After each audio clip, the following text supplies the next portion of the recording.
ESG, it means environmental, social and governance, which is very much important for any event organizer, as it involves how you adapting this ESG into the event and the future of the event as well. When people are adapting with this kind of applications, that will definitely help the growth of the business and as well as the economics in globally and also locally.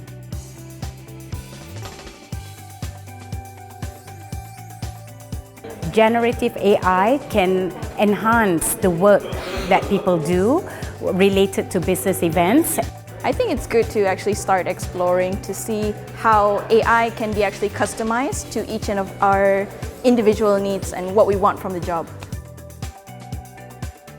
It's a panel of experienced workers in the events industry. So with their feedback, I believe it can help us get the right points to fix our presentation, fix our knowledge, and eventually shape the events industry for the better.